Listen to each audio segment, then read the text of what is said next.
Assalomu alaykum hurmatli televizor ko'ruvchilar. Uyg'ur televiziyasining kundalik xabarlarini ko'rishinglarni qarshi olamiz. Sharq Turkistonda atalmış harakatchan doktorxona poyezi xizmatga kirishdi. Turkiya armiyasi 3 kunlik harakatda 277 terrorchini ujuqtirib, 11 yezini qutqazdi. Xitoyning Jungo neft tabiiy gaz şirkati Erondan chekindi. Sog'lomlik haqida savat. Tövəndə dehqonlar xabarlarimizning tafsili mazmunlarida bo'lsin. Tianshan To'rining 9-sentabr xabar qilishicha, salomatlik tekshirish uskunalari bilan to'liq aslahalangan tunji navbatlik poyez 8-oktyabr kuni kechida Urumchi poyez stansiyasidan Olatow chegara rayoniga qarab yo'lga chiqqan. Bir yil ichida Sharq Turkiston butun poyez liniyalarini bo'ylab atalmış harakatchan salomatlik tekshirish harakatini ib berishni planlagan bo'lib, tunji bekiti Olatow vokzali ekan. Mazkur poyezdning sirtidan qaraganda salomatlik tekshirish poyezi degan eskartma xatdan boshqa odatdagi yo'lish to'shig'ich poyezdan hech farqi yo'q.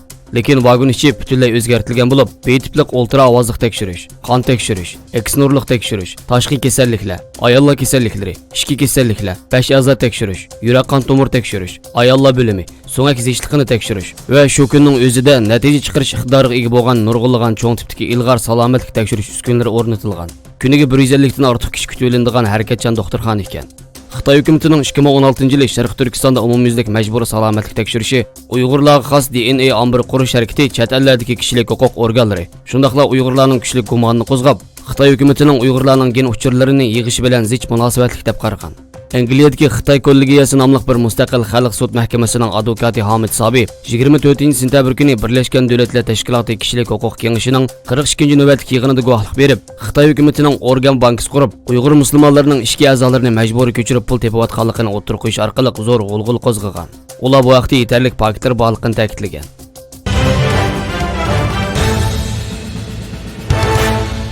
Türkiye Ovoz Radiosi xabarida Türkiye armiyasi tarafidan davlatlik tinchlik va xotirjamlik uchun Suriyadagi Farot daryosining sharqida berilayotgan tinchlik buluqi harbiy harakati 3-kuni qadam qo'yganda, Davlat mudofaa ministrligi bayonot e'lon qilib, bo'lginchi terrorlik tashkiloti PKK, YPG terrorchilar bilan boshlangan to'qinishning havodan va quruqlikdan g'albilik elib berilganligi, bir askarning shahid bo'lganligi, 277 terrorchining ujuqtirilganligini, Tel Aviv va Rasulayindagi 11 yezining terrorchilardan tozalanganligini bildirgan.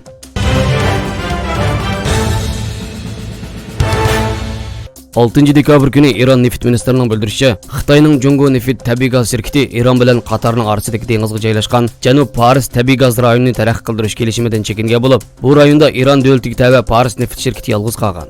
2015-yil Iran atom taraqqiy qildirish programmasini cheklamalik holda elib berishga ma'qul kelgandan keyin Amerika boshchiligidagi g'arb davlatlari Ironga yurgizgan iqtisodiy embargolarini to'xtatgan. 2017-yil iyul oyida Fransiyaning Total şirkati, Xitoyning Jungo neft tabiiy gaz şirkati va rayonda Iranning Paris neft şirkati bilan birlikda 4 milliard 800 million Amerika dollar qiymatidagi kelishimda Janubiy Paris tabiiy gaz rayonini taraqqiy qildirishga kelishgan ekan.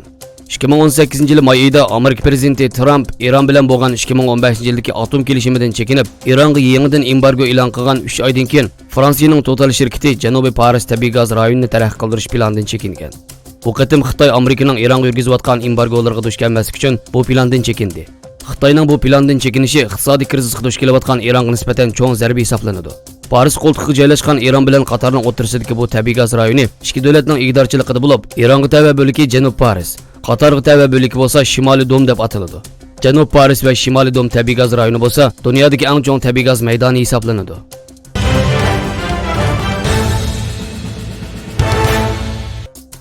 Yaqında Amerika Uzuqliq ilmiy jamiyat jurnalida bir turlik tadqiqot natijasi e'lon qilingan bo'lib, har kuni 1-2 stakan qahva ichish yurakka foydali ekan. Tadqiqotchilarning bayqishicha, har kuni 1-2 stakan qahva ichganlarga selishtirganda, har kuni qahva ichmaydiganlarning yurak qon tomir kasali bo'lish xatari texmi yuqori bo'lib, xatari ayrim holda 11% va 22% dan oshgan. Bundan ilgari ba'zi tadqiqotlarda isbotlanishicha, qahva ichganda odam badanidagi yog'lig'ini ko'rinarli to'vallatgili bo'ladi ekan. Asti xarakterlik yallig'lanish bo'lsa, dal diabet kasali, yurak qon tomir kasalliklari va o'smani keltirib chiqaradigan xatarlik omil ekan. Har kuni 1-2 stakan qahva ichganda yurak qon tomiriga besim paydo qilmasdan, balki salomatlikka foydali ekan. Qahvaning tarkibida ko'p xil oksidlanishga qarshi turuvchi kofein kislotasi, kofein alkogol va kariol qatorliq tarkiblar bo'lib, qahvani muvofiq miqdorda ichib berganda ruhini urg'itib, miyani sagaklashtirib, metabolizmni kuchaytirib, charchash va kasallik giribtor bo'lish xavfini azaytqil bo'ladi ekan. Gerçi qahvaning salomatlikka foydasi ko'p bo'lsa-mu, lekin kundalik turmushda qarg'ulash iste'mol qilishga bo'lmaydi. Qahvani muvofiq miqdorda ichish kerak. Ziyoda ko'p kofein tashvishlanish, nervi ziyoda sezimchanlik, yurak siqilish qatorliq kasallik alomatlarini keltirib chiqaradi. Buningdan boshqa issiqlik miqdorining o'lchamdan eshib ketishidan hushyor bo'lish kerak. Qahvaning issiqlik miqdori yuqori bo'lmasa-mu, lekin nurg'un kishilar iste'mol qilganda shakar, sut qatorliqlarni qo'shib ta'mini tangshashni yaxshi ko'radi. Buning bilan bir stakan qahvaning issiqlik miqdori nechasi eshib ketishi mumkin. Uzun muddat yuqori issiqlik energiyali qahva ichsa, yurak kasalining xatarini oshirib yetishi mumkin.